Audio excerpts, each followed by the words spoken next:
Salvatore, this is Jeff.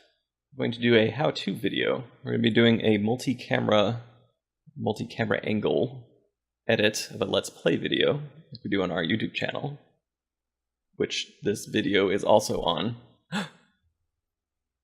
I use Premiere Pro, but before we get into the actual nonlinear editing portion, also we'll be doing an episode of our series of Let's Play Live, I say on brand, Transformers War for Cybertron. First we need to get a few things together. I have already gotten most of the footage into the right place. I've got the footage I recorded through OBS, and then also David, who is recording a separate camera that is, say, his own computer view. Got it in the videos folder. We just use Google Drive to transfer those files over. Also Handbrake, it's in here somewhere. Handbrake for compression. That's more for Fraps, but Handbrake is great and it's free. So Premiere Pro can be a little bit finicky with MP4 files, but often you can just rename the file extensions, or if the worst comes to worst, you just kind of set a batch sort of a batch conversion, and then just kind of leave it running overnight, get the files where you want them. So we have our War for Cybertron. I love my folders. This project's been going on for a very long time, so there's lots of folders, lots of little things. The JPEGs here are actually just the title cards, which will be put up on the YouTube video later. But this isn't even the editing part, which is ostensibly what this video is about.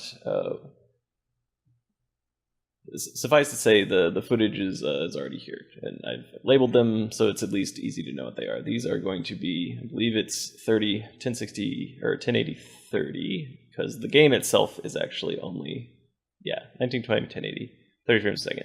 The game is rather old and only runs at 30 frames a second, which is good because 1080 60 is giant file sizes. So let's get to the audio. Now, for the audio, David recorded our Discord call.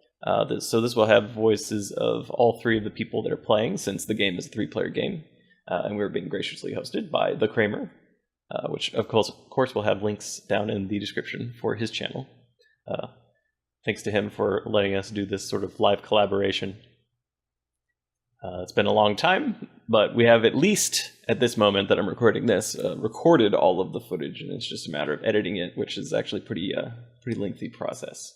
Hopefully it'll show a little bit about how I do that, since I do spend a lot of time doing editing.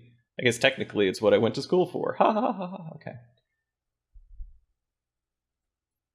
The original Discord call right here in the middle. This, by the way, we're going to be using, this is all Adobe Creative Suite, so we're actually using, or I guess I'm going to be using Adobe Audition, and then Premiere Pro is mentioned. There are different things we can be using, but I really like Audition. I used it back when it was Centrillium's Cool Edit Pro, before they were bought by Adobe, but it's pretty good for audio editing, which we're not going to do that much of, but this is just the basics of the audio editing I use with basically any of the videos we have on our YouTube channel. It's a basic, well, I don't need to explain what it will be, I'll just show you what it is. The MP4 file is a OBS recorded file that has only audio on it. Actually, I'm using OBS right now to do this recording. It's on the second monitor. I'll bring in this window here as a side note, side tip. There's a mixer in OBS where you can assign mic channels to different audio tracks. This is so helpful. This way I'll be able to have separate desktop audio and mic audio when I'm editing this video, which maybe there will be a video on this video editing video. I don't know. That would be confusing. I digress. The Discord call was all that to say that the video file is, it's just audio. So in Cool Edit Pro, which is now known as Adobe Audition Creative Cloud, just grabbed the audio straight out of it. You can see right here, this is our waveform. We're going to be compressing the crap out of this. Also, actually the first thing we're going to do is make it mono. There is not actually any separation between the left and right channels, since all of our mics were just single microphones. We're not using any kind of complicated stereo setup. So actually what we can start by doing is converting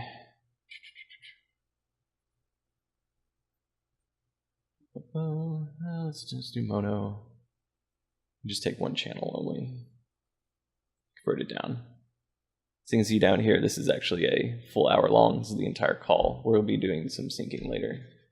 We zoom in a little bit and see like individual words and whatnot. Video file there, so. Hey, that's me. Me saying video file there, so. What the two steps that I usually like to do is grab a noise print so we can get rid of some of the background noise on this, and we're going to normalize and compress. So we want at least a decent chunk of blank background, which looks like is over here, about at the 14-minute mark. So we got a little blank audio here. I'm going to do Shift P. Well, I can show what menu I'm doing. So let's see, let's go into amplitude compression, noise reduction. Yes, capture noise print, Shift P. Noise reduction process is what we'll do next. So the noise print is basically the template of the background noise we want to remove. Kind of like a white noise or background hum, or there's like a fan in the background. These kinds of things can be taken out of video, which is good. It'll be a lot easier to hear later on. So just a Shift P. So we only wanted this portion to be the print, that is to say the template, but we actually want to apply it to the whole thing. So this would be Control Shift P, as mentioned earlier. The noise reduction will automatically bring in the noise print that we just had, so that's nice. You can see here the noise reduction level. This is the amount that's being removed from the actual file. I like to put it as close to 100 as possible. 100% or a aggressive noise print will actually have weird sort of echoing effects, which is not necessarily that bad, especially in doing a volume. It's good to have like just a regular process, but we're going to apply this to the whole thing.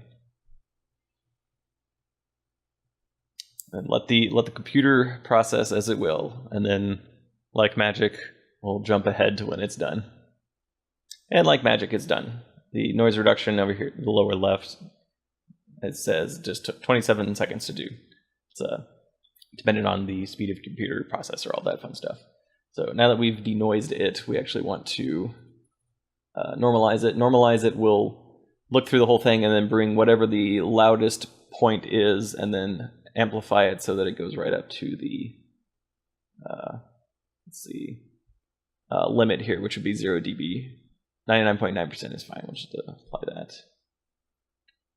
So you see it's much louder, but we actually want to compress it as well, and I like to do a very aggressive compression. So let me zoom in to show you exactly what I'm talking about.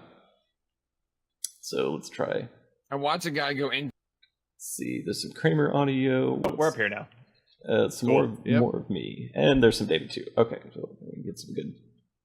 I might have variety. Well, cool. Close enough. Let's do cool. Yep. All right. These two words here. Cool. Yep. You can see that 0 dB is up here and the top, and also down here at the bottom, just because waveforms go back and forth. That's the way sound waves work. So we want to push it all the way up there, but we don't want it to go past 0 because then it'll start clipping, which means it'll start sort of sounding very grungy, very crackly. It potentially could blow out speakers. That's not really an issue here, especially since it's all digital, but for an analog signal that could be extremely bad.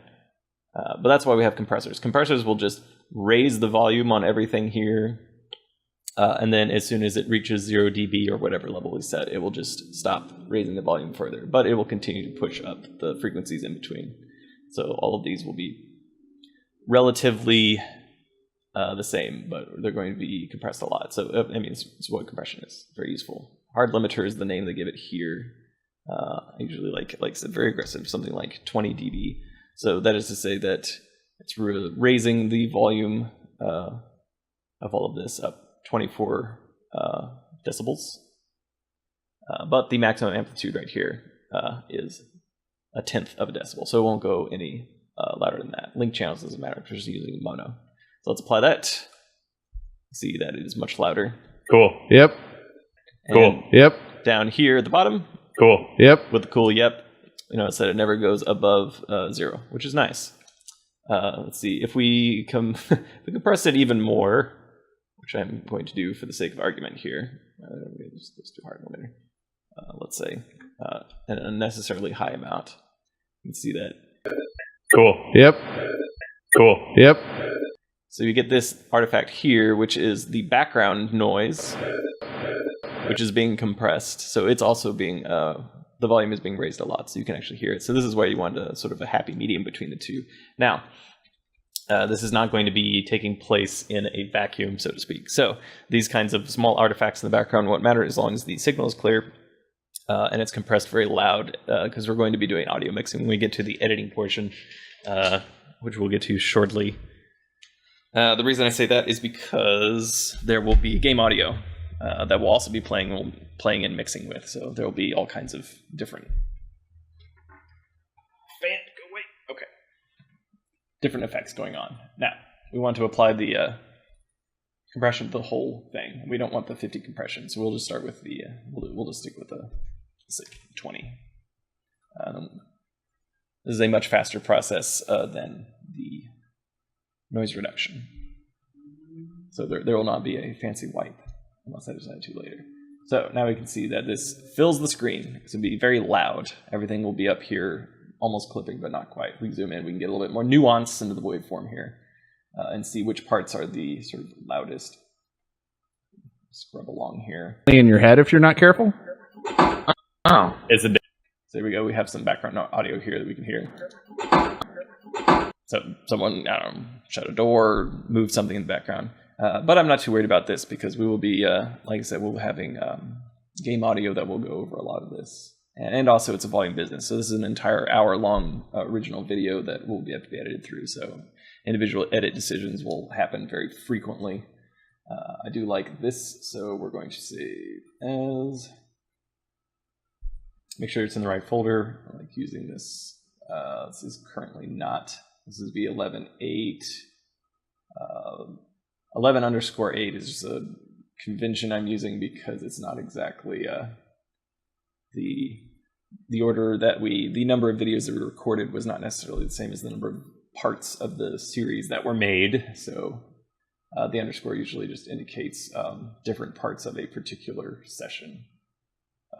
FYI. Let's go to our folder here. VO. So we have the last episode we did, which is episode 10_7. So this is 11, the actual episode 11, but 8 of the ones that it doesn't matter. I forget what I was at for some of these, but that's fine. This will be Discord call, and it's not raw audio because we grabbed that one earlier, and I'll just keep with the convention here and yell compressed, because why not? Say that. So, okay, we're just using WAV files. And this is mono. So now we have our audio, we have our video, we can actually get into Premiere Pro. Hooray. Which means that I will start a new part so I can actually keep these segments organized.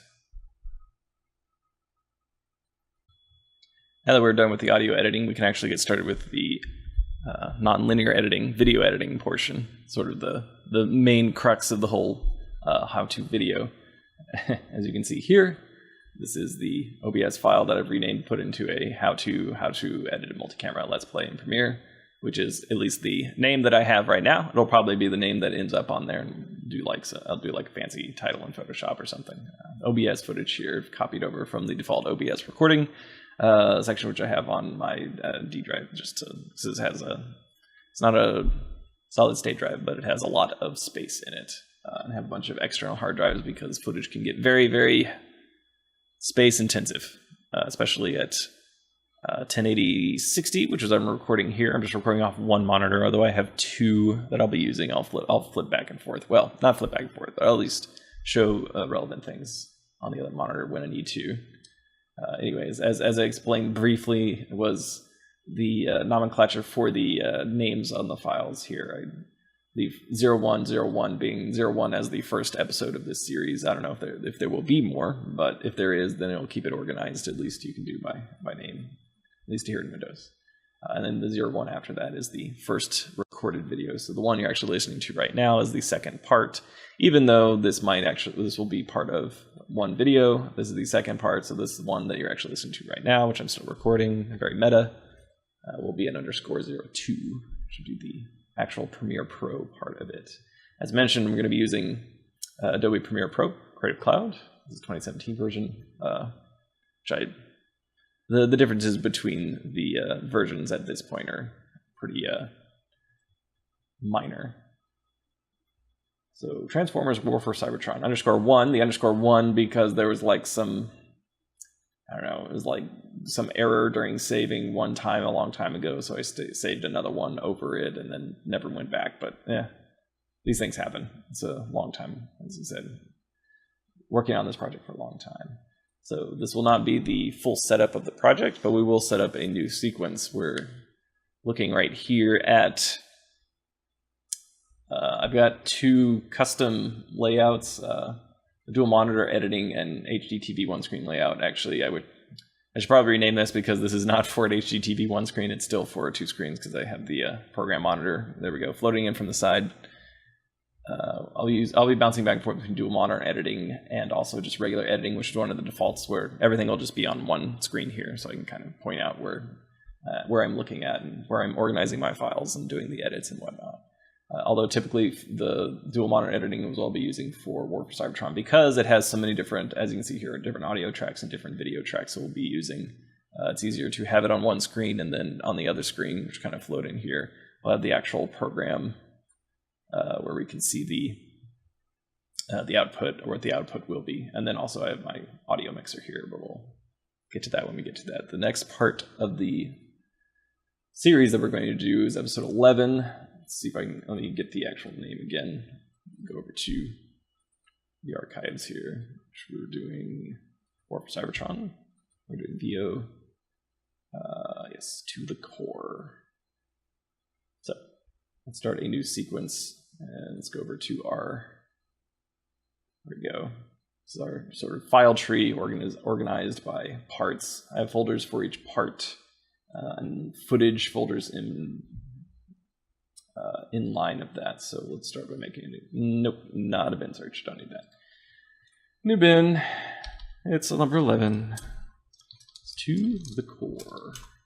Let's make a new bin inside of that for footage. And let's import our footage which we have gotten compressed earlier from different times. This is the Factoria recommendation was working on.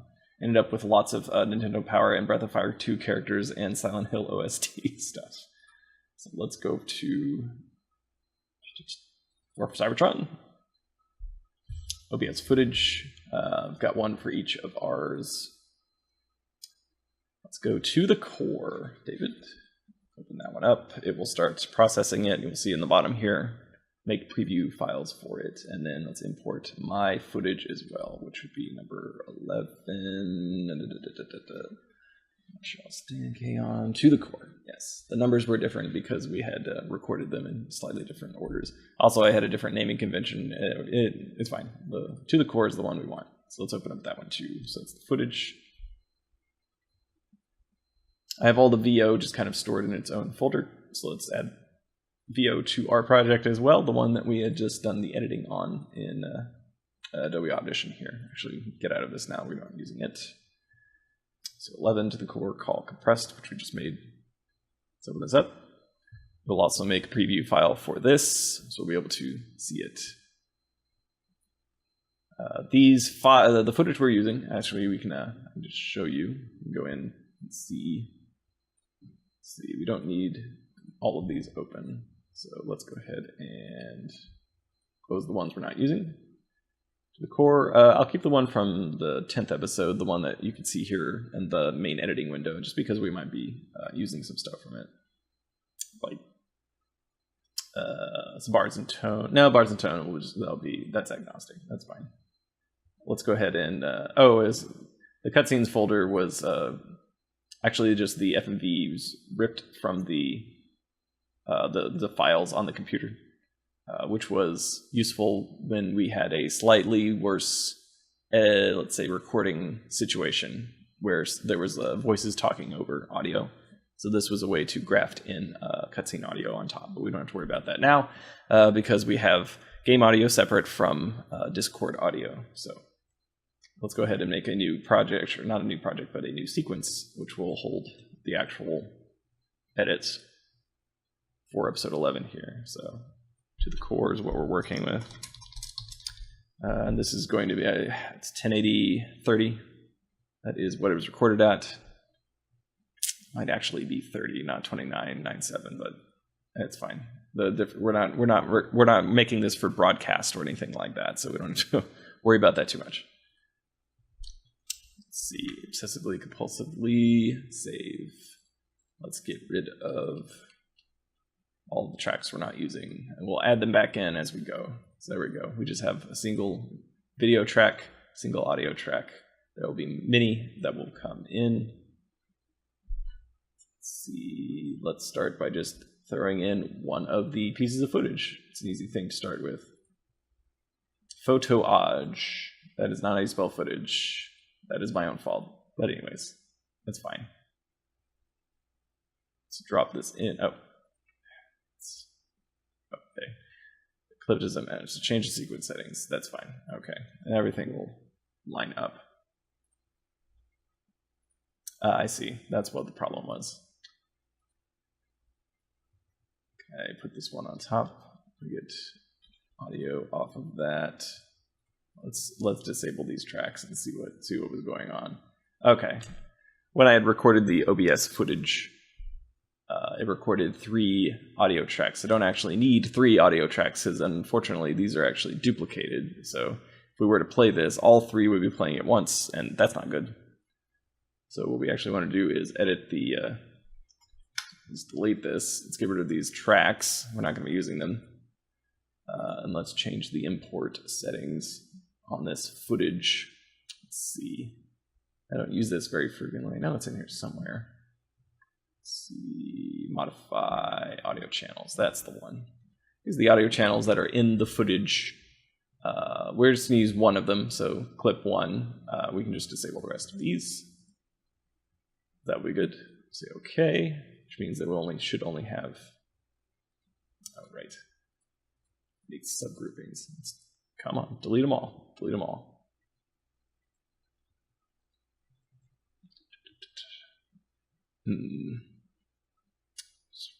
Nested sources sequences. No. Let's see, all empty tracks. See if it'll actually delete this time. Nope, still nested sequences. Okay. Well, let's figure out how to get rid of this, because this is annoying. Let's try and figure this out using the best method I know how. Google! Let's see, Adobe Premiere, delete nested audio channels. Audio nesting, how do we get rid of these? It's a great answer. You can't, even though that's the problem we have. Okay, I think I've actually figured out what's going on. In the modified properties of the audio channels, we still had blank. Even though they were just deactivated, they were still blank. And Premiere really wanted to include them, so we can just change that to one audio clip. That way it should not.